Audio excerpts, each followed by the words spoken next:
Chers spéculateurs, bonjour et bienvenue dans cette vidéo hebdo du samedi. Intro simple, c'est parti pour l'analyse du marché. Allez, analyse du BTC, on est sur du mensuel, donc vous voyez que là le mois de mars en cours, on est le 22 mars, on est toujours sur une petite stabilisation au sein d'une belle tendance et d'un beau canal haussier. On va aller voir maintenant en hebdomadaire ce qui s'est passé cette semaine et d'ailleurs les 2 dernières semaines. On a allé chercher un niveau de support, donc on a travaillé une fois, 2 fois, donc c'est un support. Là, cette semaine, on effectue une toute petite phase de rebond. La logique est tout simplement celle, pour le moment, d'une latéralisation, exactement comme sur les indices boursiers. De manière générale, les classes d'actifs, la classe d'actifs à risque est en train de stabiliser, de digérer les hausses qui ont été enregistrées au cours des derniers trimestres. Donc là, pour le coup, on a eu ça et ça, et vous verrez par la suite dans la vidéo que sur les indices américains, c'est exactement la même histoire. Donc pour le BTC, tout simplement, le scénario pour le moment que je privilégie, c'est tout simplement un rebond et une partie de ping-pong au bas haut pendant plusieurs semaines. Et bien entendu, ça c'est mon scénario à moi, mais on peut très bien avoir un Trump, je ne sais pas, quelque chose qui se passe et ça accélère beaucoup plus vite. J'essaie juste de rester tempéré dans mes attentes. Donc ça, c'est pour le BTC. Pour le Ripple, hop. Alors le Ripple en mensuel, je vous rappelle, on s'est extrait de ce magnifique triangle chartiste en mensuel. On est en train de stabiliser sur les ATH, sur les plus hauts historiques. On stabilise de manière extrêmement serrée. Ce qui est en train de se passer en ce moment en mensuel, ça ressemble énormément à ce qui s'est passé ici. Donc là, ça a duré 1, 2, 3, 4, 5, 6 mois. Donc vous voyez, là, on serait seulement à 1, 2, 3, allez, 1, 2, 3, 4 mois. Donc il reste encore de la place pour que ça ressemble vraiment à un beau petit triangle de continuation ici. Et en hebdomadaire, si on fait le zoom, on a effectivement potentiellement ce triangle qui est en train de se dessiner. Donc voilà, XRP, ce serait ça l'idée. Si on recasse à la hausse, on aura à nouveau ici un signal de prise de position pour jouer l'accélération. Et bien entendu, si vous n'êtes pas à l'aise avec ce qui se passe en ce moment, le plus simple, c'est juste de liquider soit 50%, soit 100% de vos positions actuellement, plein milieu du range, et de reprendre position plus haut si on a l'accélération qui se met en place. Donc ça, c'est des choses qui vous permettent de ne pas vous retrouver bloqué ou scotché à une position.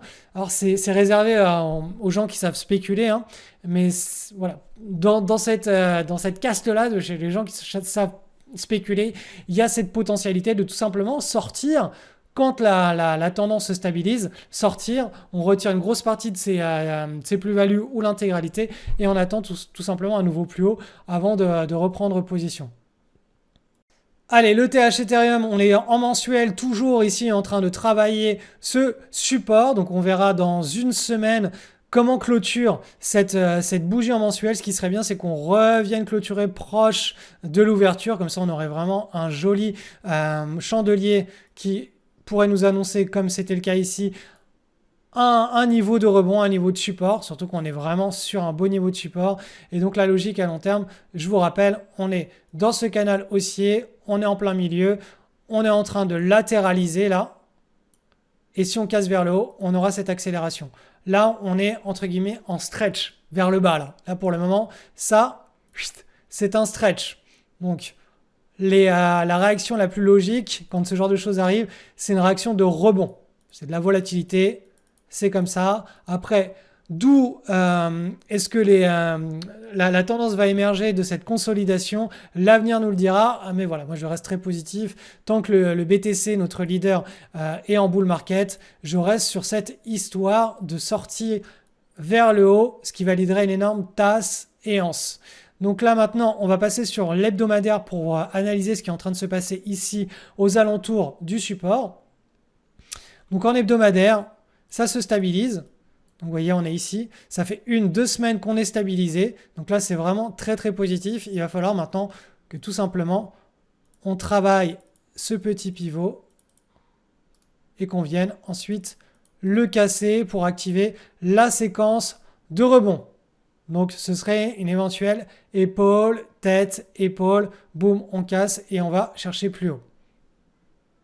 Donc je vous en ai déjà parlé, hein, je suis en train de travailler dans l'ombre depuis des mois sur un énorme projet personnel, c'est le projet d'une vie, c'est ce qui devrait driver la deuxième partie de ma vie. Donc voilà, je pense que je communiquerai là-dessus dans quelques semaines en privé, donc ce sera via ma mailing list. Donc si vous voulez savoir quand j'en parlerai en privé, n'hésitez pas à vous inscrire à ma mailing list, vous ferez partie des premiers à savoir de quoi il s'agit et peut-être certains d'entre vous pourront partager des insights ou venir aider ce projet. Je n'en sais rien, c'est quelque chose qui...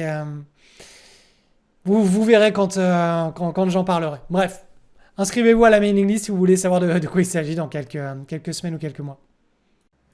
L'or coté en dollars, une nouvelle semaine de hausse, donc on est toujours dans ce momentum qui nous permet de nous diriger vers le haut du canal. On verra si ce canal est cassé par le haut et à ce moment-là, on aura une verticalisation, c'est-à-dire une phase de climax run, voire d'hyper-climax run. On peut très bien avoir quelque chose comme ça. Ça s'est terminé comme ça dans les années 80 quand l'or il s'est mis à accélérer de manière ultra verticale, un petit peu comme le BTC au cours des 2 derniers marchés haussiers et surtout de celui de 2007. On a eu vraiment une très très belle verticalisation. Les hyper-climax run, c'est vraiment les phases où les médias s'emparent du sujet. Tout le monde ne parle plus que d'investir dans, en l'occurrence ce serait éventuellement dans l'or si ça devait arriver, et c'est le moment où nous en tant que spéculateurs ou investisseurs on cherche soit à sortir de nos positions si on est spéculateur, soit à alléger, à faire un rééquilibrage si on est un investisseur. Donc pour le moment on n'est pas encore dans ce type de situation. Il faudrait vraiment qu'on casse par le haut ce canal et qu'on se mette à accélérer. Pour le moment on reste dans une logique normée, à savoir le rythme de hausse de ce canal. On va aller passer maintenant sur l'or coté contre de l'euro. Donc l'or coté contre de l'euro, lui, il est dans une très belle dynamique qui est moins forte que sur l'or coté contre du dollar parce que l'euro a bien remonté et le dollar s'est bien affaibli. Et donc là, on est beaucoup plus dans une logique de petite consolidation, de continuation de tendance. Donc là, pareil, hein, on est entre guillemets sur le bas du canal.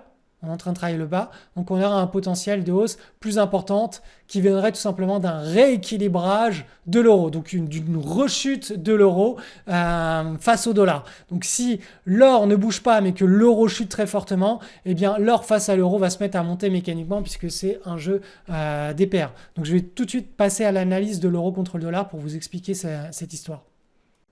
Donc, analyse de l'euro contre le dollar, on est sur du mensuel, les tendances sont très très longues sur le Forex. De manière générale, hein, le Forex est rarement en tendance, c'est beaucoup plus un marché de range market, avec parfois ces ranges qui décalent vers le bas. Là, on voit très bien qu'on a une tendance baissière sur le long terme sur l'euro face au dollar ici, et qu'on est allé chercher à de nombreuses reprises cette zone de résistance. 1, 2, 3, 4, 5 fois sans jamais réussir à la passer. Et vous voyez que cette zone de résistance, elle ne sort pas de nulle part. C'est un triangle chartiste qui a été dessiné ici. On l'a cassé vers le sud, donc ici. Donc on a un triangle chartiste, donc une consolidation dans ce canal-là. On casse. Donc là, le scénario que l'on doit garder en tête, c'est un redécalage vers le sud. Donc tout ce range market doit se décaler vers le sud et aller chercher le bas du canal. Donc ça, c'est l'idée. Donc là, on a une première vague vers le sud. Boum, on n'est pas allé jusqu'en bas. On est revenu chercher cette zone de résistance. À nouveau, là, on casse, on dirait une fractale, bizarrement. On casse ici la petite zone de support ici. On la casse ici. Donc là, à nouveau, scénario baissier d'aller chercher vers le bas du canal. On rebondit ici, on est à nouveau sur une zone de résistance. Donc là, le scénario reste toujours le même.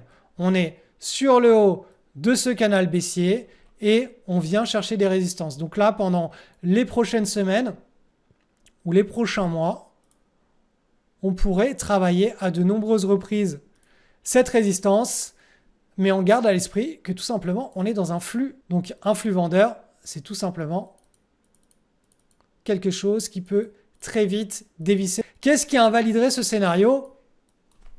C'est juste qu'on clôture au-dessus du canal. Si on commence à clôturer en mensuel pendant 1, 2 ou 3 mois dans cette zone-là, donc au-dessus du canal, on sera dans une autre logique. Notre image mentale, elle passera d'une image mentale d'un marché baissier à un marché en retournement, à un marché où on rentre dans un nouveau cycle de hausse, où l'euro est en train de reprendre le lead sur le dollar, mais sur plusieurs années. Là, pour le moment, on n'est pas du tout dans cette logique. On est juste sur un euro face au dollar qui est très volatile comme tout le Forex. C'est du range market. Sauf que là, ce range est sans cesse décalé vers le sud de plus en plus. Donc voilà, la vision de l'euro-dollar n'a absolument pas changé. Pour qu'elle change, ma vision long terme, je vous ai expliqué, il faudrait qu'on vienne casser le canal baissier et qu'on commence à évoluer autour du cercle en vert pendant plusieurs mois. Mais là, on n'y est pas du tout. Donc ça, hop, on supprime et là, on garde tout simplement cette image mentale de qu'est-ce qui va se passer vers le sud.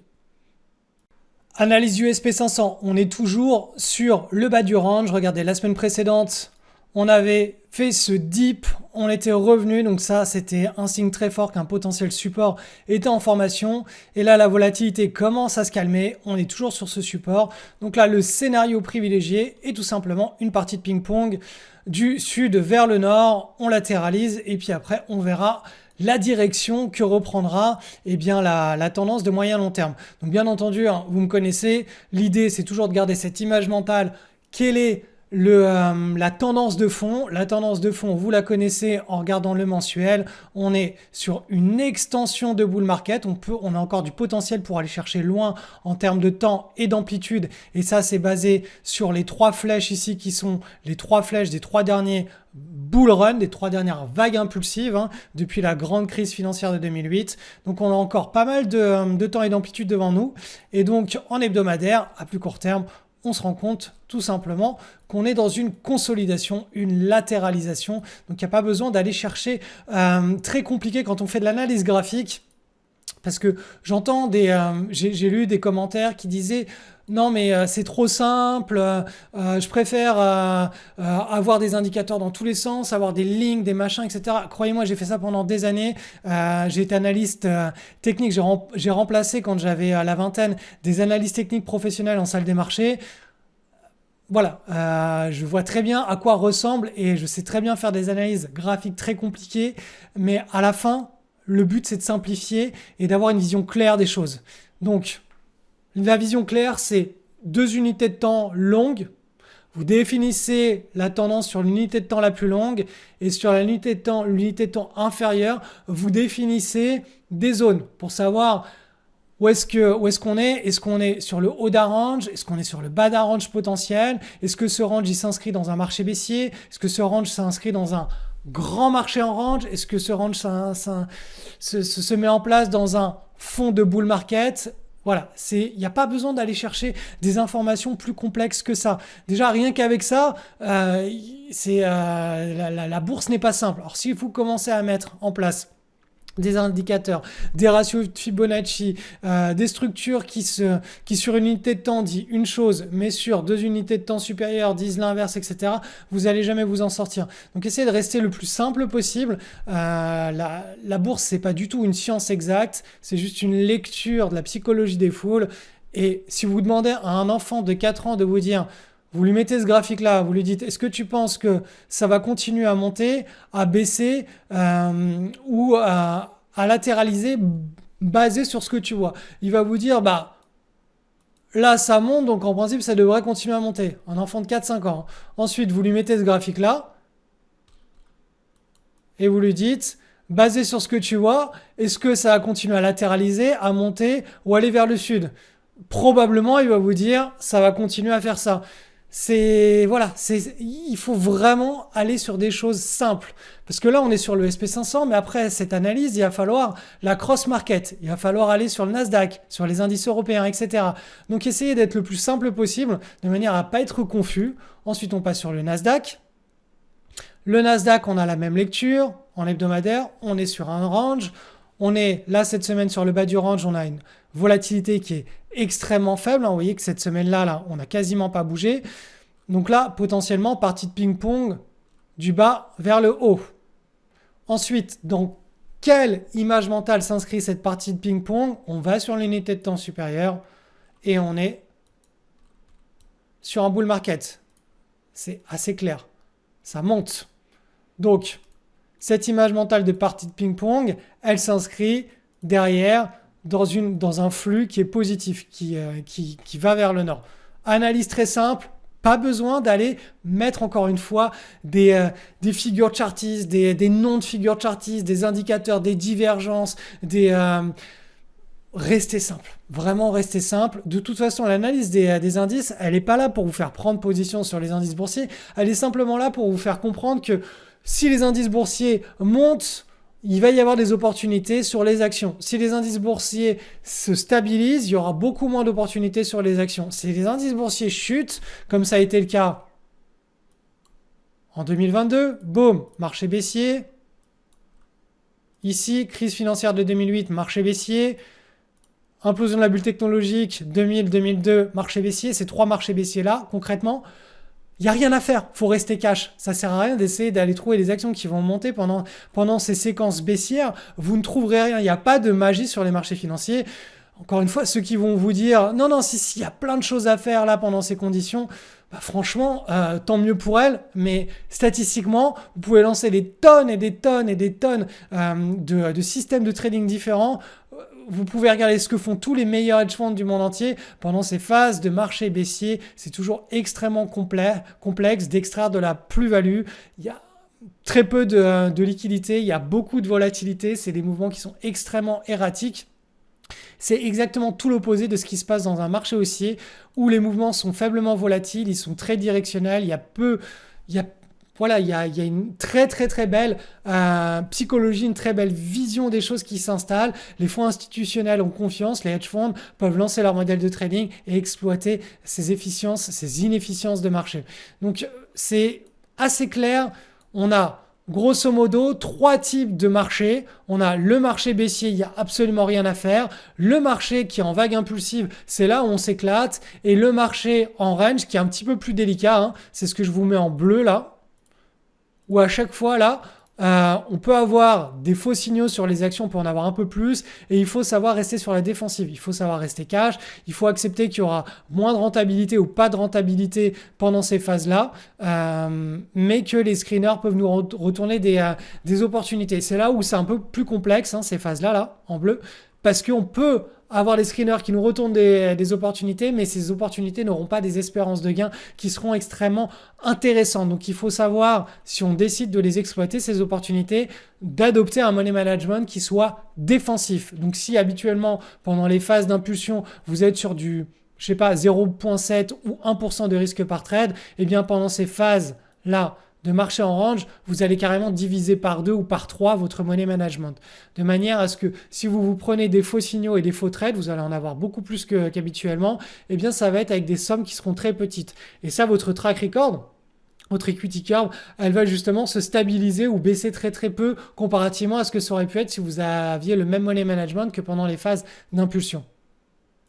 Indice allemand, le DAX, on est toujours sur le haut de ce canal haussier. Pour le moment, ça a du mal à passer. Donc là, on est sur un point dur. On verra si c'est la petite consolidation qui se met en place ici. Eh bien, tout simplement, c'est une consolidation de continuation de tendance ou si c'est quelque chose qui s'inverse.